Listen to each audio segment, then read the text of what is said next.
তুহিন ভাই, আমরা তো অনেকটাই আলোচনার দিকে আগাচ্ছি। আর আলোচনা তো আমাদের মানে মোটামুটি আহ, মনে হচ্ছে যে ভালোই জমে যাচ্ছে। আমার বন্ধুদের সামনে আমাকে পরিচিত করলেন, হ্যাঁ, কিন্তু হ্যাঁ, এই যে আড্ডাটার যে আয়োজক, হ্যাঁ, law news24.com, হ্যাঁ, law news24.com কে কিন্তু আপনি পরিচিত করেন নাই, পরিচিতি দেন নাই। আ- তো আমার মনে হয় যে আ- আপনি সংক্ষেপে law news24.com কেও একটু হ্যাঁ, পরিচয় করে এটা দিতে একটা পারেন আমাদের বিজ্ঞ অবশ্যই একটা বন্ধুদের ভালো সামনে। কথা বলছেন। আসলে আমরা জনস্বার্থে জনগণের স্বার্থ নিয়ে এত আলোচনায় চলে গেছিলাম যে আমাদের এই Law News 24 কেই পরিচিত করা যায়নি। এটা আসলে একটি মানে অনলাইন পোর্টাল, যেটা আমাদের নিউজ আমরা করার চেষ্টা করি। আর শুধু শুধু নিউজ না, নিউজের পাশাপাশি এই পোর্টালটা যেটা করে সেটা হচ্ছে বিভিন্ন লয়ারদের বিভিন্ন আর্টিকেলকে এখানে প্রমোট করার চেষ্টা করে। এটা আসলে গোল অবজেক্টিভ যেটা, সেটা হচ্ছে গিয়ে একটা জায়গায় যেন সবাই আইনের সকল খবর এবং আইন নিয়ে আলোচনা, এবং বিশেষ করে সাধারণ জনগণের কাছে যেন আইনের একটা যে সচেতনতা, আইনের যে একটা সহজগম্যতা, আইনের যে একটা প্রবেশগম্যতা, এই জায়গাটা যেন তৈরি হয়, সেটার জন্যই আসলে এই Law News 24 কাজ করে। এটার যারা স্বপ্নদ্রষ্টা তারা আইনজীবী। আমি অনেকটা পরে এসে এটার সাথে সম্পৃক্ত হওয়ার সুযোগ হয়েছে আমার। কিন্তু আমাদের বিজ্ঞ আইনজীবী, সিনিয়র আইনজীবী, আমাদের যে কোর্টের বিভিন্ন বড় ভাইয়েরা মিলেই আসলে এই পোর্টালটাকে চালিয়ে আসছিলেন, যার মধ্যে আপনি একজন উদ্যোক্তাকে হয়তো চিনবেন, যে আমাদের মহিবুল্লাহ তানবীর ভাই, অ্যাডভোকেট, সুপ্রিম কোর্টের। উনি আসলে এটা স্বপ্নদ্রষ্টা। উনার পৃষ্ঠপোষকতাতেই আসলে এটাকে চলে আসছে এটা। তো সেই প্ল্যাটফর্মটাকে আসলে আমরা এই আড্ডার জন্য ব্যবহার করতে চেয়েছি আসলে, যে আমাদের আসলে আড্ডার জন্যও তো একটা পটভূমি লাগে, আড্ডার জন্য তো একটা জায়গা লাগে।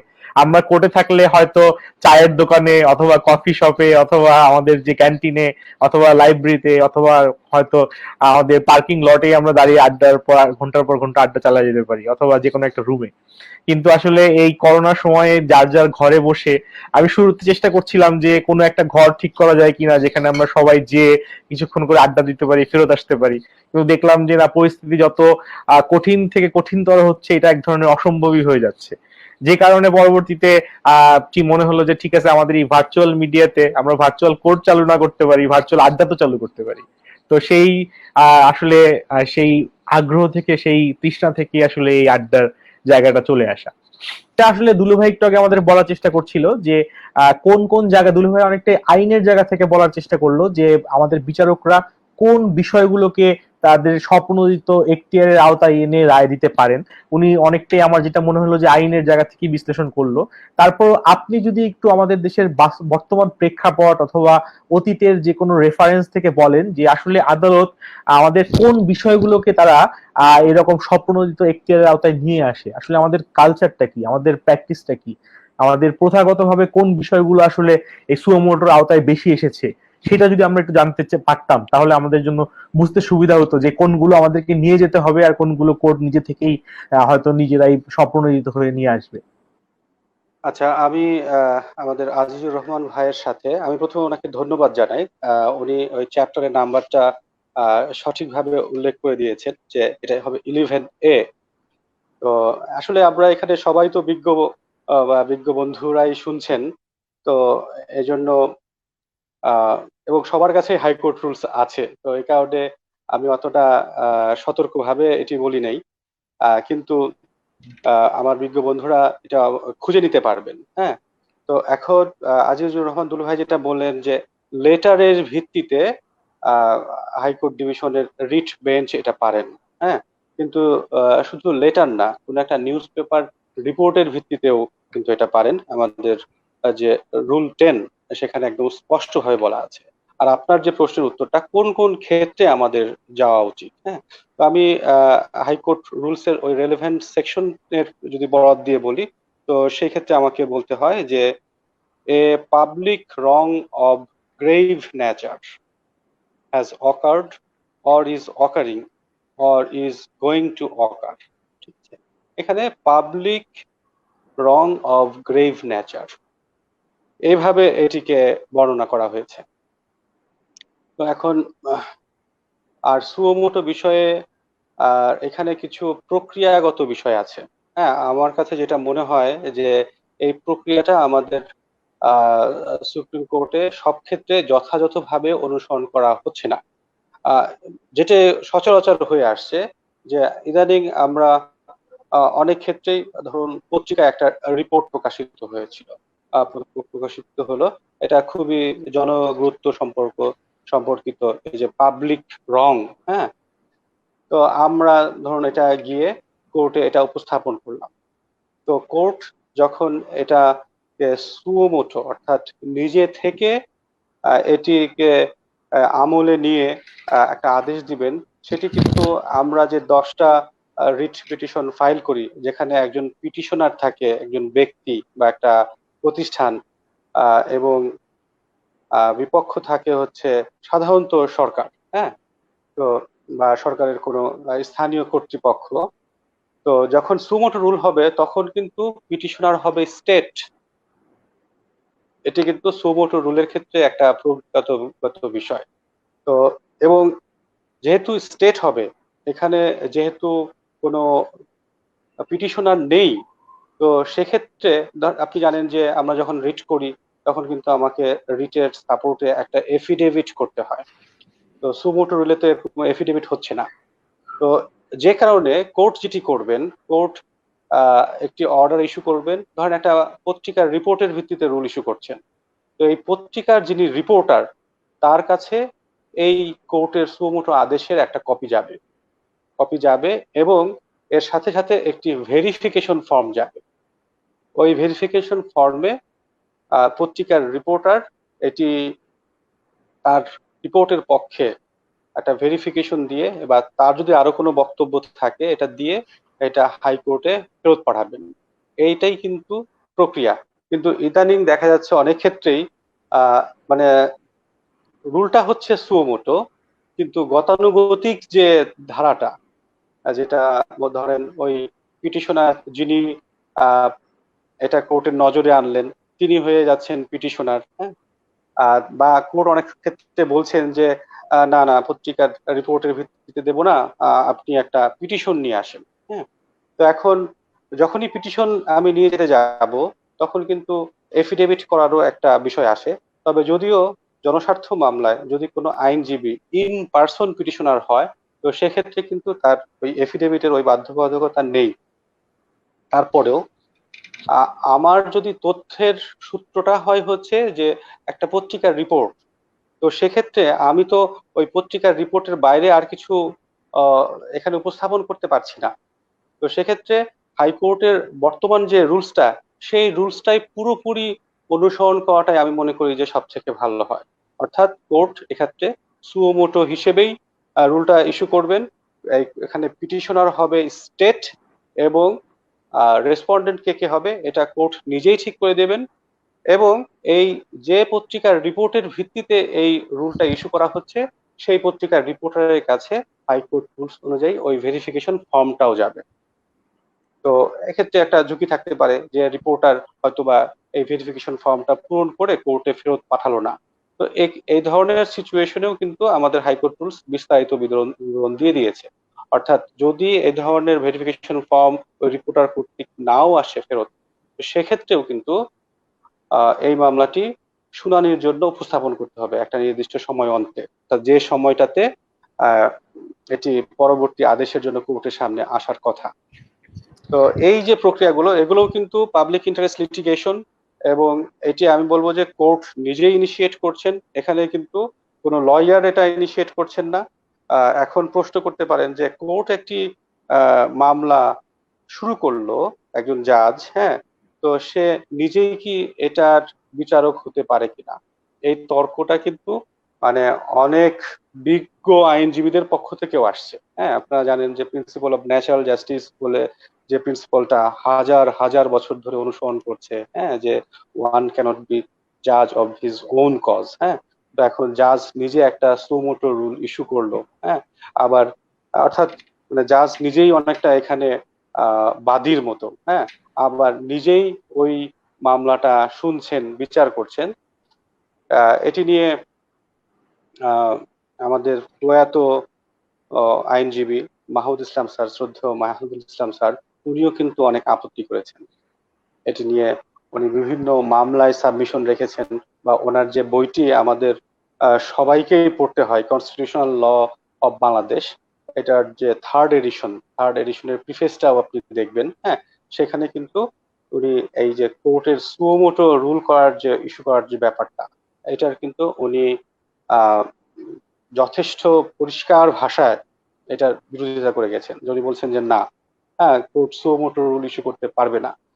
তবে আমার কাছে যেটা মনে হয়, উনি এই ওনার এই বইয়ের থার্ড এডিশনটা পাবলিশ হয়েছিল 2012 সালের মে মাসে।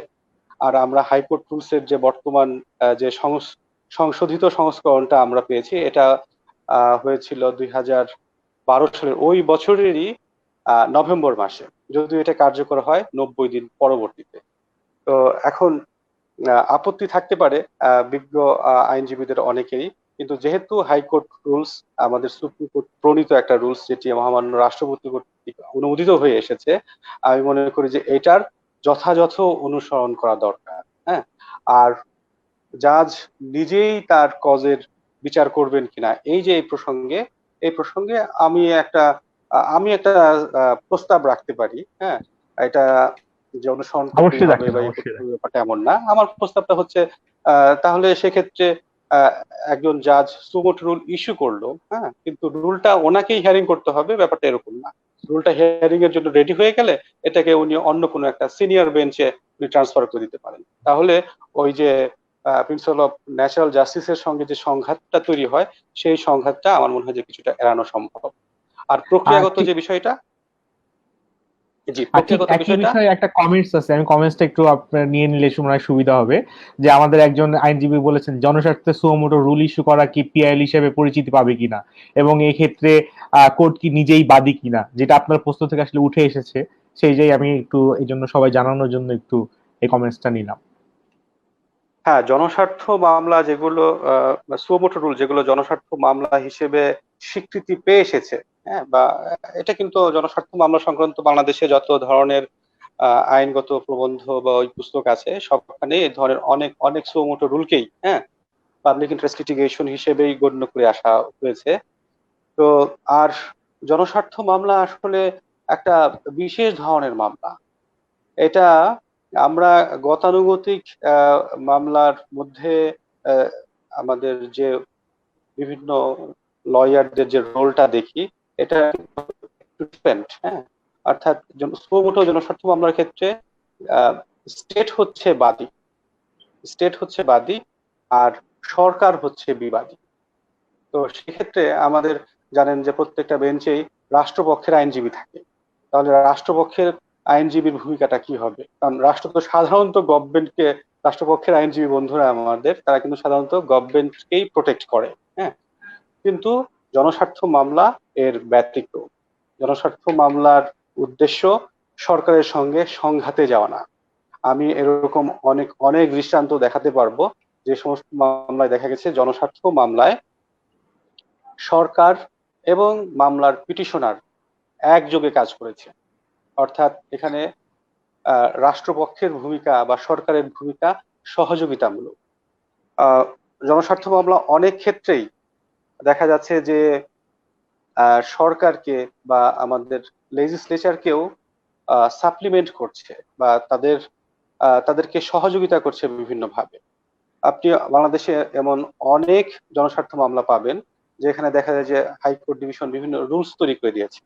যেমন ধরেন জাহাজ ভাঙা শিল্প নিয়ে একটা রুলস বা গাইডলাইন হাইকোর্ট থেকে দেওয়া হয়েছে।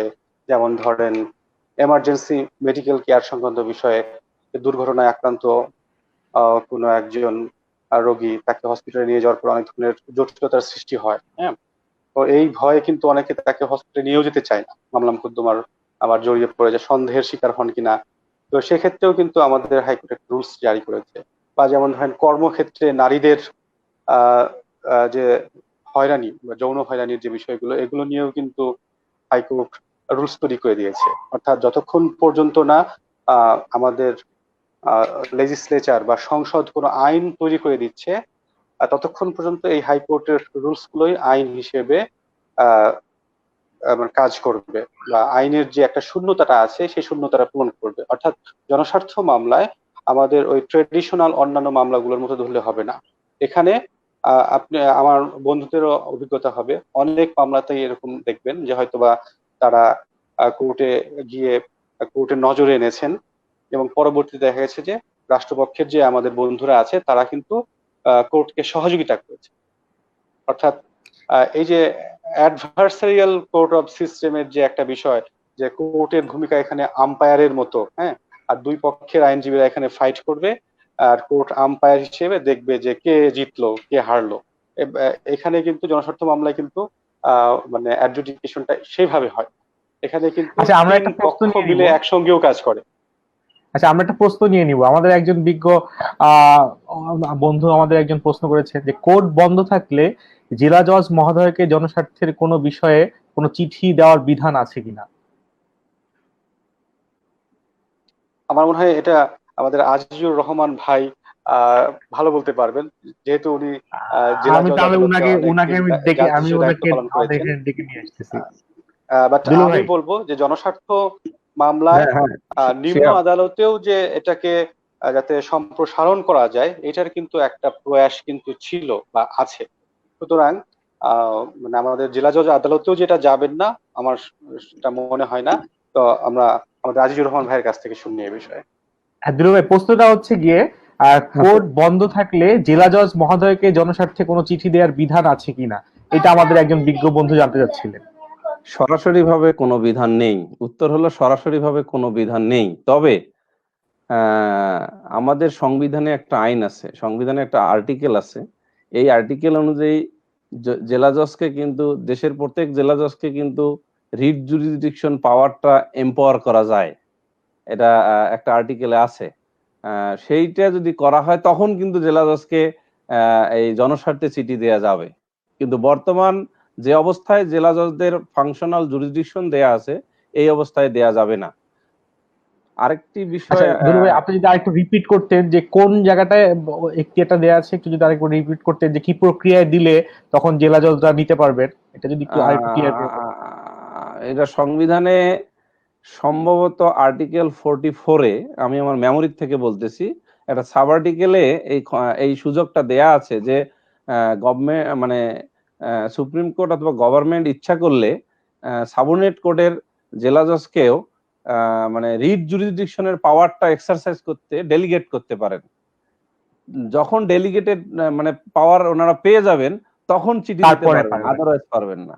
কিন্তু এই যে অসংখ্য বিধানটা, এই বিধানটা কিন্তু ইন্টারেস্টিং বিধান। অবশ্যই, অবশ্যই। মানে যদি বিষয়টা যদি জনস্বার্থেই হয় তাহলে জনগণের মধ্যে যতটুকু কাছে পৌঁছে দেওয়া যায় সেটাই হয়তো এখানে চেষ্টা করা হয়েছে।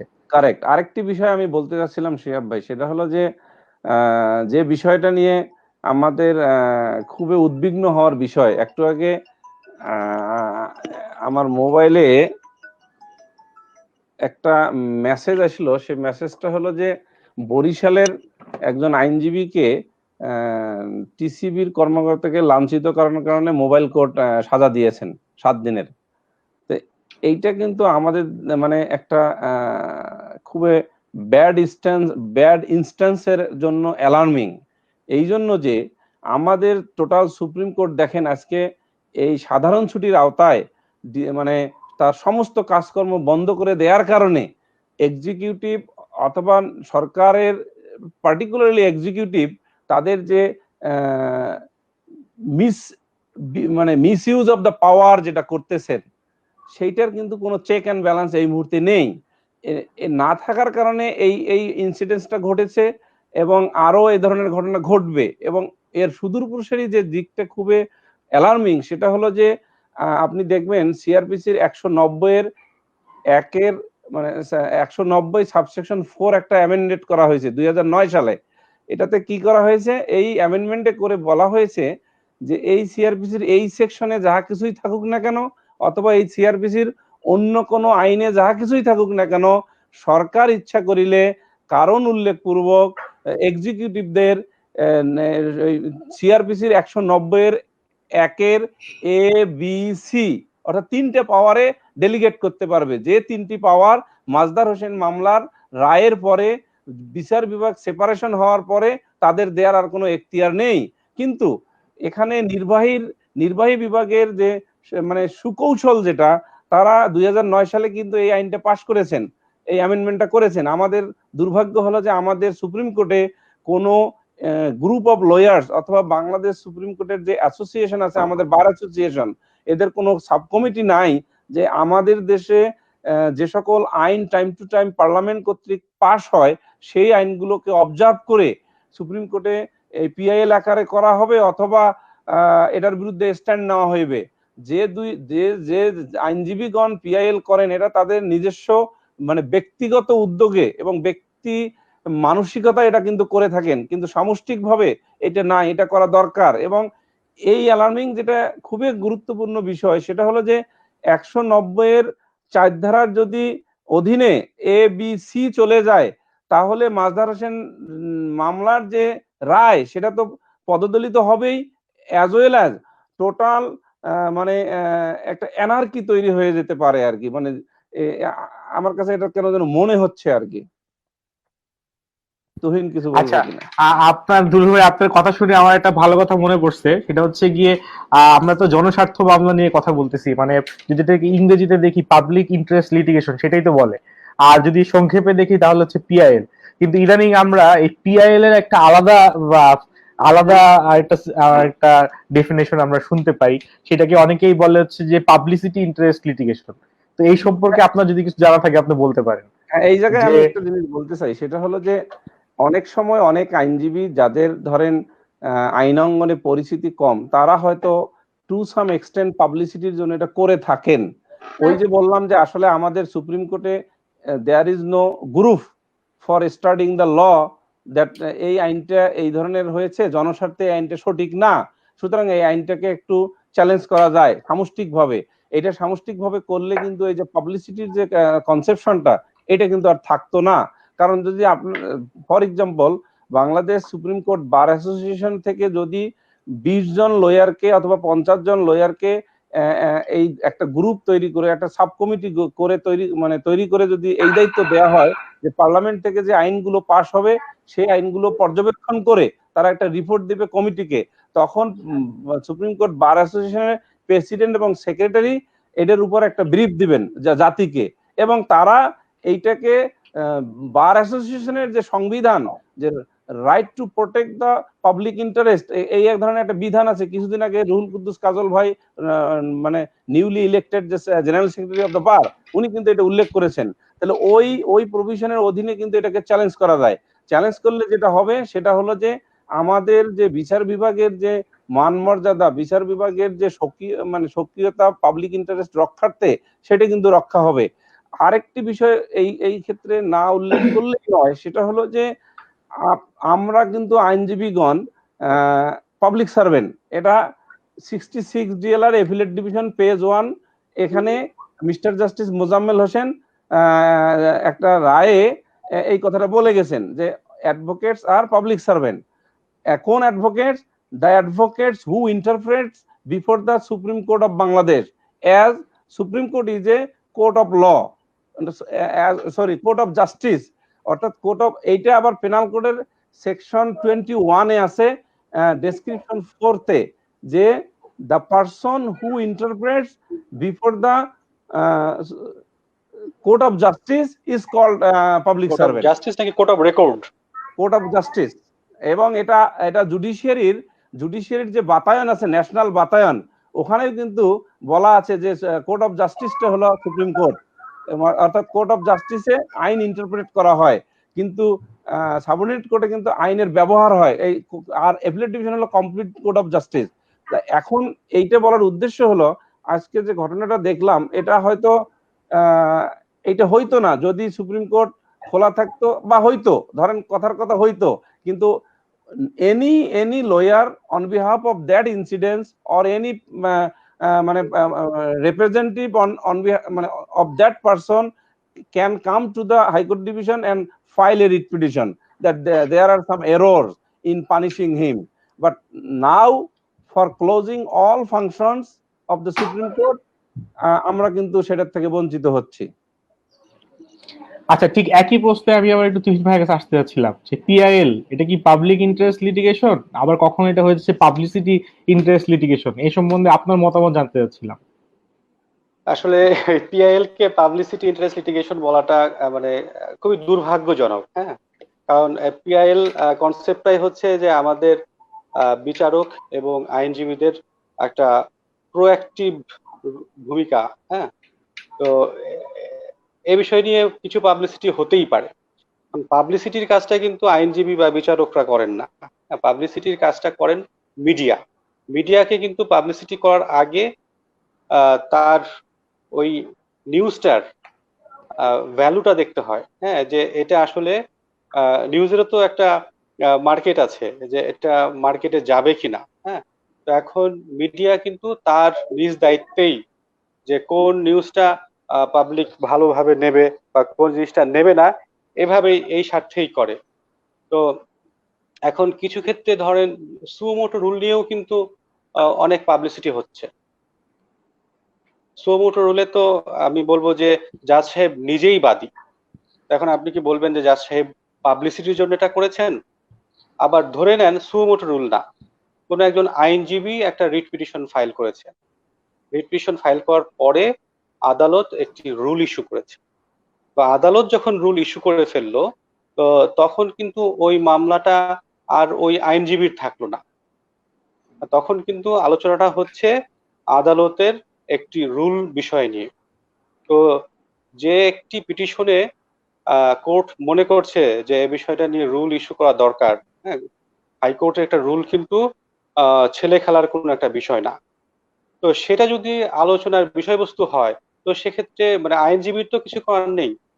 তবে আমরা যেটা করতে পারি, আমাদের কোর্টে সাংবাদিকদের যে অ্যাক্সেসটা, এটা নিয়ে অনেকেই কিন্তু আপত্তি করেন যে কোর্টের ভেতরে এইভাবে যে মিডিয়া কাভারেজ গুলো হচ্ছে, কেউ কেউ মানে আমি দেখেছি আমার বিদেশি অনেক বন্ধুরা বা ইভেন ইন্ডিয়াতেও সাংবাদিকদের কিন্তু এতখানি অ্যাক্সেস নাই।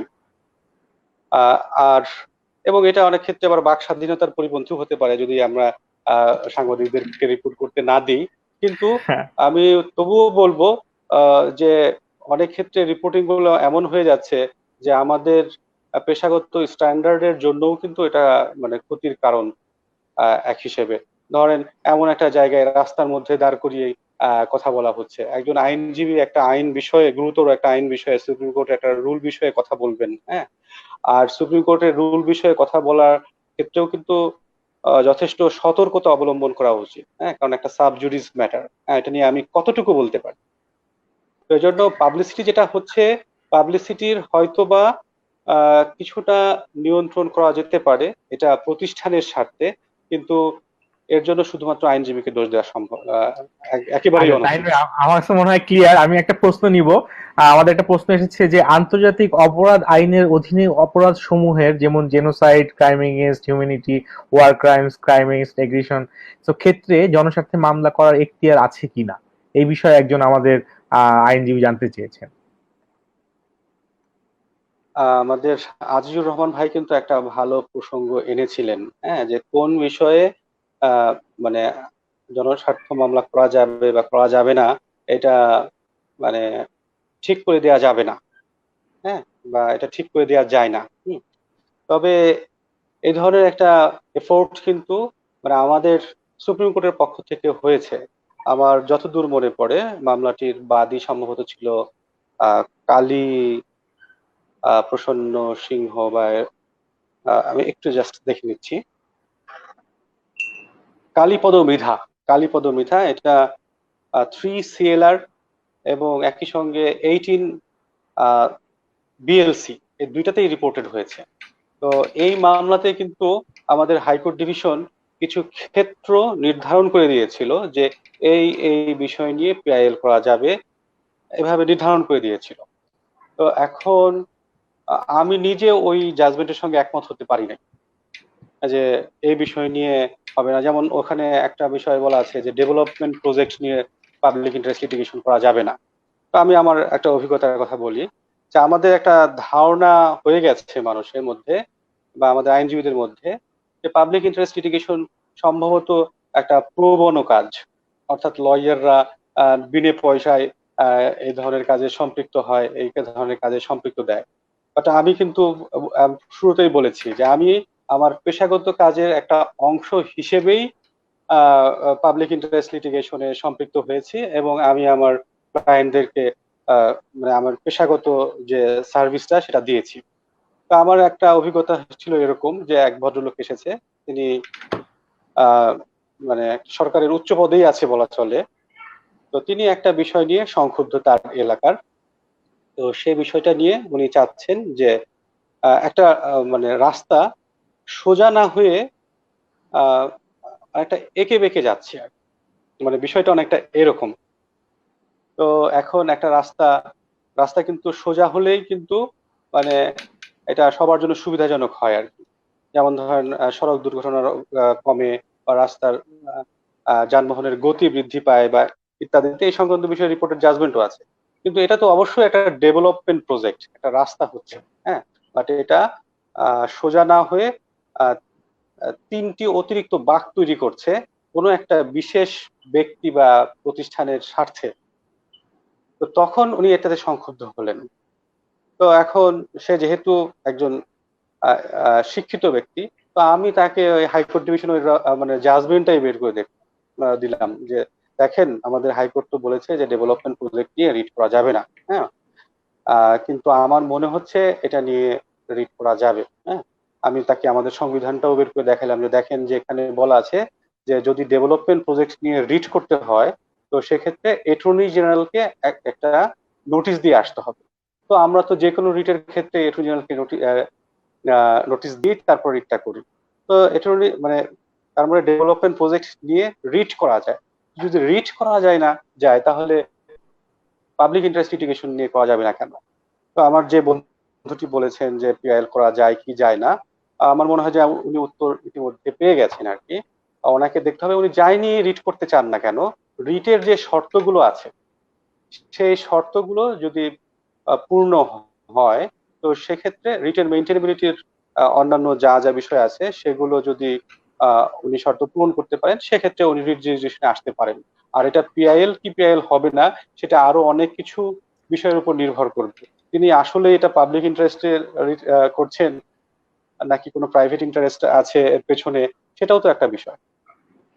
আমার মনে হয় যে ক্লিয়ার। আমরা একটা মন্তব্য নিয়ে নেই। আমাদের ব্যারিস্টার কাজী আখতার হোসেন ভাই একটা মন্তব্য করেছেন। তিনি বলছেন it's a fantastic and time with proposal by my friend Dulu that a subcommittee be formed by the supreme court bar association to critically analysis newly enacted laws and make proposal to do needful if the law goes against the constitution or rule of law etc. Many thanks. মানে আমাদের আলোচনা থেকে উনি এই জায়গাটাকে appreciate করেছেন এবং আমার মনে হয় যে পরবর্তীতে ইনি আমাদের আক্তার ভাই এটা সুপ্রিম কোর্টের বিভিন্ন মিটিং এ অথবা কোনো ফোরামে এটাকে উত্থাপন করার চেষ্টা করবেন, এটা আমাদের বিশ্বাস। যদি সেটা ভূমিকা রাখে তাহলে সেটাই আমাদের সার্থকতা হবে।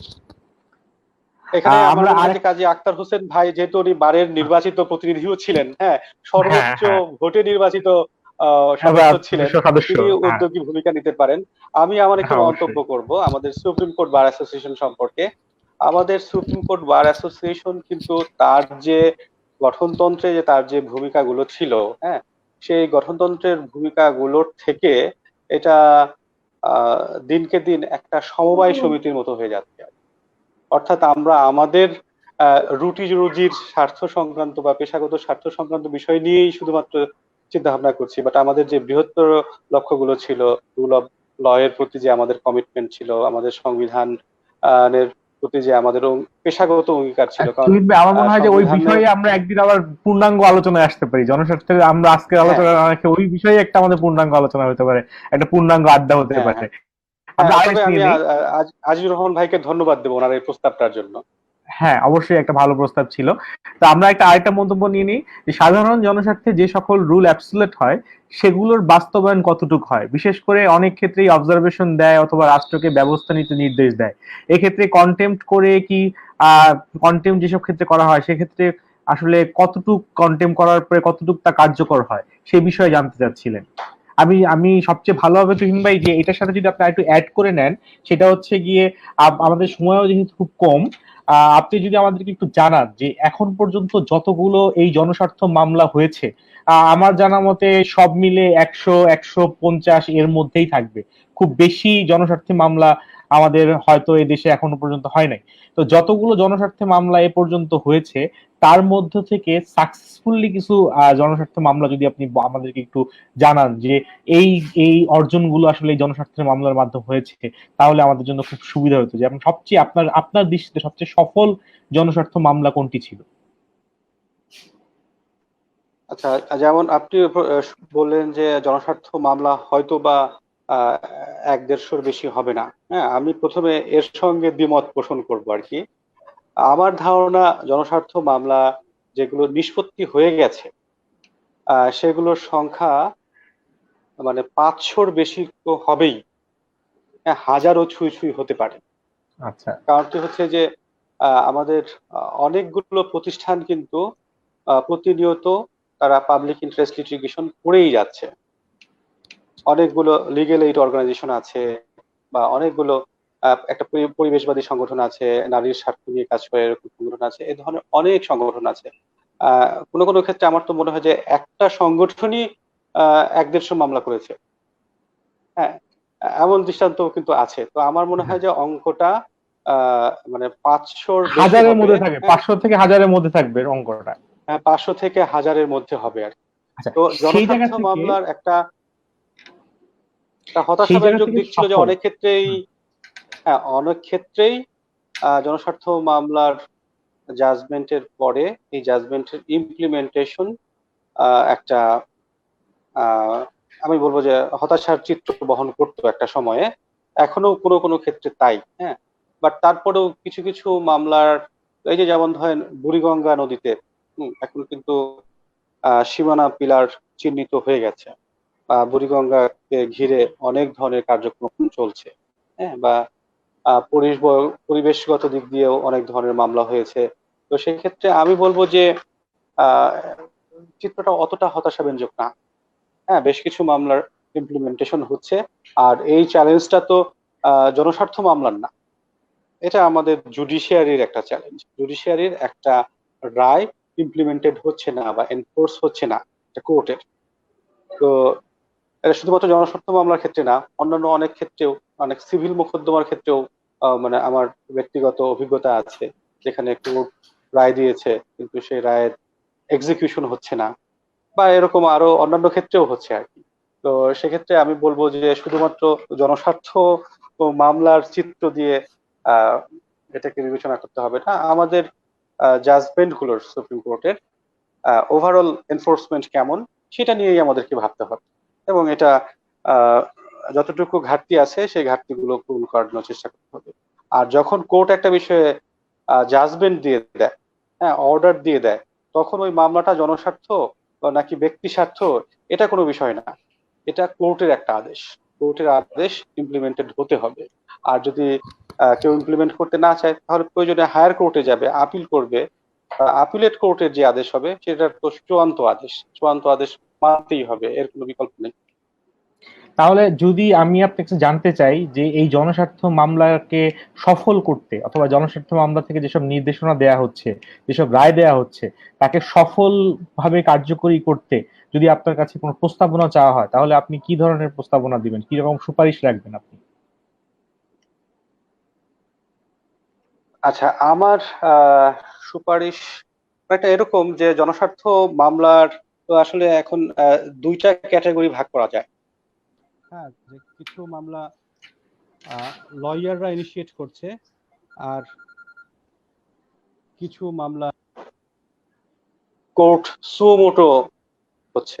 তো কোর্ট যেগুলো সুমোটো ইনিশিয়েট করছে জনস্বার্থ মামলা, তো সেগুলো তো কোর্ট তার যে বিচারিক প্রজ্ঞা সে অনুযায়ী আদেশ দিবেন, নিষ্পত্তি করবেন। আর আমাদের এখানে লয়ারদের যে ভূমিকাটা আছে সেটি হচ্ছে আমরা যে পিআইএল গুলো নিয়ে কোর্টে যাব, হুম, এই পিআইএলটি করার আগে যথেষ্ট পরিমাণে হোমওয়ার্ক করে যাওয়া উচিত। হ্যাঁ, আমি মানে কোর্ট থেকে যে আদেশটা প্রত্যাশা করি, হ্যাঁ, সেটা না আমাকেই ফর্মুলেট করে দিতে হবে আদেশটা এমনটি হবে। হ্যাঁ, আপনি আমাদের রিপিটিশনের প্রেয়ার গুলো যেমনটা হয়, হ্যাঁ, মানে আদেশটা তো আসলে ইন ওয়ান সেন্স আমরাই তৈরি করে দিই, হ্যাঁ, যে আমরা এই ধরনের আদেশটা চাচ্ছি।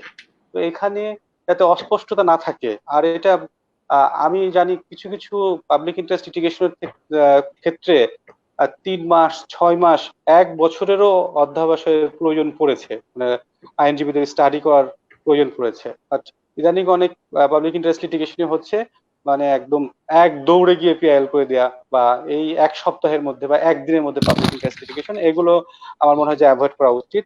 আর যে ক্ষেত্রে কোর্ট সুমতো কোনো একটা পিআইএল এর সূচনা করছে, সেক্ষেত্রেও আমাদের লয়ারদের ভূমিকা নেওয়া আছে। আমরা কিন্তু সেই ধরনের মামলাগুলোতে যদি আমরা মনে করি এটা আসলেই জনগুরুত্ব সম্পন্ন এবং এই বিষয়ে আমাদের কিছু বলার আছে, তো সেক্ষেত্রে আমরা কিন্তু আহ সেখানে পার্টি হিসেবে সংযুক্ত হতে পারি। হ্যাঁ, ইন্টারভেনর হিসেবে কিন্তু আমরা সেখানে যুক্ত হতে পারি, বা ইভেন কোর্টও কিন্তু মানে আমাদের আইনজীবীদেরকে এই ধরনের মামলায় অনেক ক্ষেত্রে অ্যামিকাস কিউরি হিসেবে সম্পৃক্ত করে। তো সেক্ষেত্রে প্রথমত প্রথম প্রধান দায়িত্বটি হচ্ছে আমাদের আদালতের। আদালত এমন রায় দেবেন যে রায়টা আসলে বাস্তবায়ন যোগ্য হয়। আর দ্বিতীয় দায়িত্বটা আমাদের আইনজীবীদের, অর্থাৎ আমি এমন প্রতিকারটাই চাবো যেটা জুডিশিয়ালি এনফোর্সেবল হয়। আচ্ছা, আমি একটু দুলু ভাইয়ের কাছে জানতে চাবো যে আমরা তো জনস্বার্থ মামলা নিয়ে অনেক কথাই বলছি, অনেকেই জনস্বার্থ মামলা করছেন। তো আমরা যদি আপনার কাছে জানতে চাই যে এই জনস্বার্থ মামলাকে সফল করতে হলে এই জনস্বার্থ মামলা থেকে যেসব আদেশ আসছে, যেসব নির্দেশনা আসছে, সেগুলো সফল বাস্তবায়নের জন্য আপনি কি কি সুপারিশ রাখতে চান আদালতের কাছে, অথবা রাষ্ট্রের কাছে, অথবা আইনজীবীদের কাছে?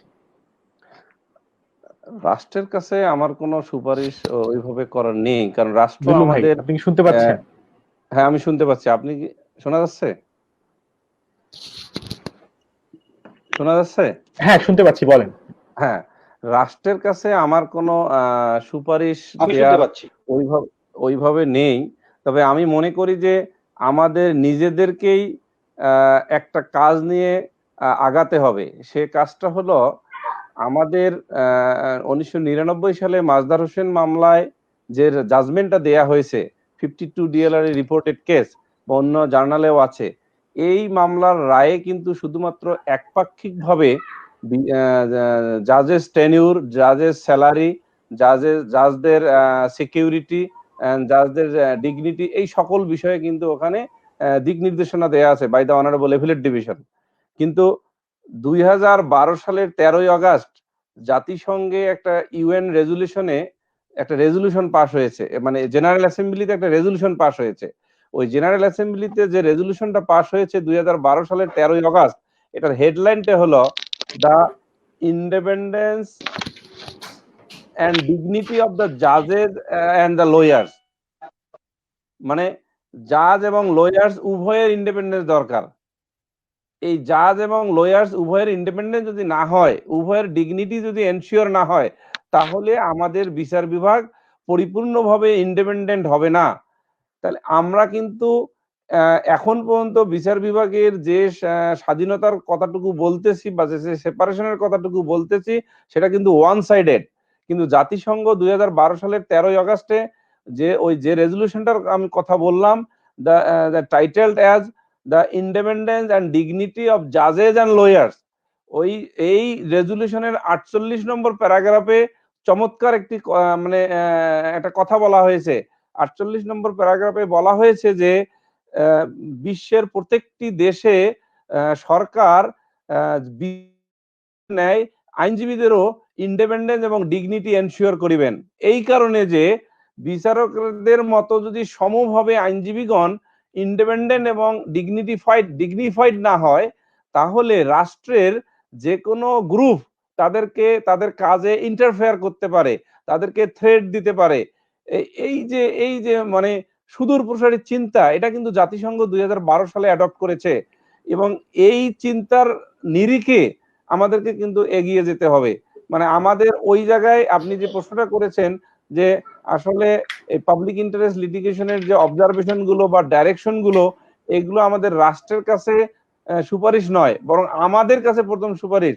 এবং সেই সুপারিশের প্রথম জায়গা হইবে আমার মতে দুটো। একটা হলো যে honourable chief justice of Bangladesh উনি নিজেও অ্যামাং দ্য জাজেস একটা কমিটি করে দিতে পারেন, যে কমিটি মাধ্যমে এই বিভিন্ন পাবলিক ইন্টারেস্ট লিটিগেশনে যে সকল ডিরেকশন দেয়া হয়েছে সেই ডিরেকশন গুলো কতটুকু কমপ্লায়েন্স করা হলো এবং কতটুকু কমপ্লায়েন্স করা হলো না এটার অবজারভেশন করবেন এবং টাইম টু টাইম এটা ম্যান্ডামাস আকারে এটা একটা বেঞ্চে উঠিয়ে এটার কন্টিনিউয়েশন করবেন।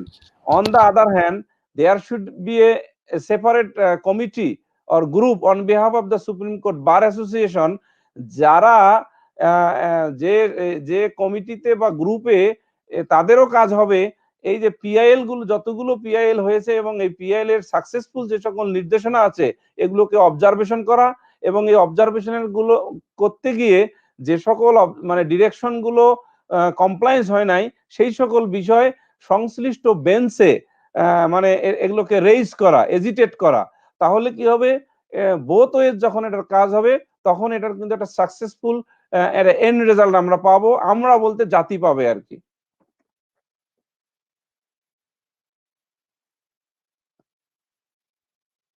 শিহাব ভাই কি আমাকে শুনতে পারছিলেন?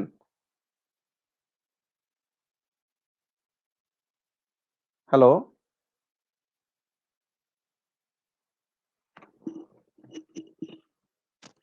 হ্যালো অনেক অনেক ধন্যবাদ দুলু ভাই।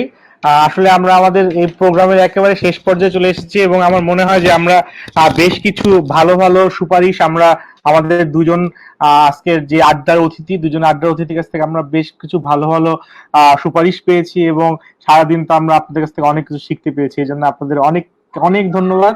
আমরা আমার মনে হয় তুহিন ভাই আরেকটু অ্যাড করতে চান না? তুহিন ভাই আরেকটু অ্যাড করতে চাইলে তুহিন ভাই শেষ যদি কিছু বলতে চান।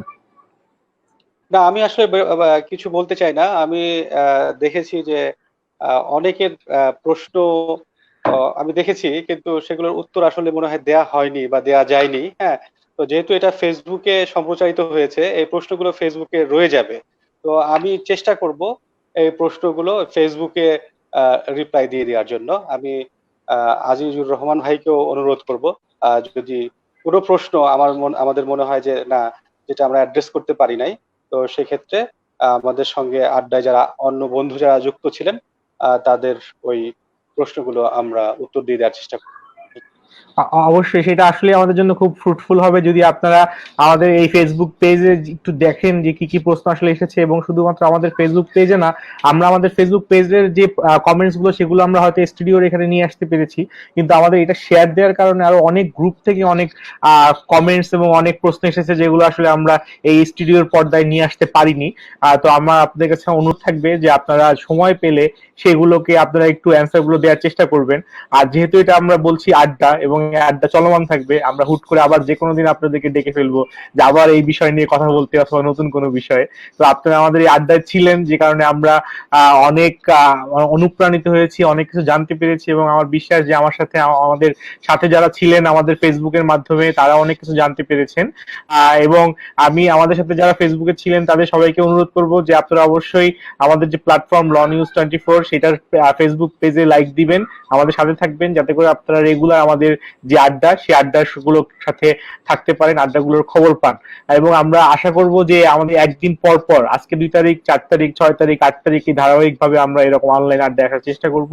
এবং আমাদের অতিথিদেরকেও অনেক অনেক অনেক ধন্যবাদ জানিয়ে আজকের মতো আমরা এখানে বিদায় নিতে যাচ্ছি আজকে আড্ডা থেকে, যদি আপনারা অনুমতি দেন।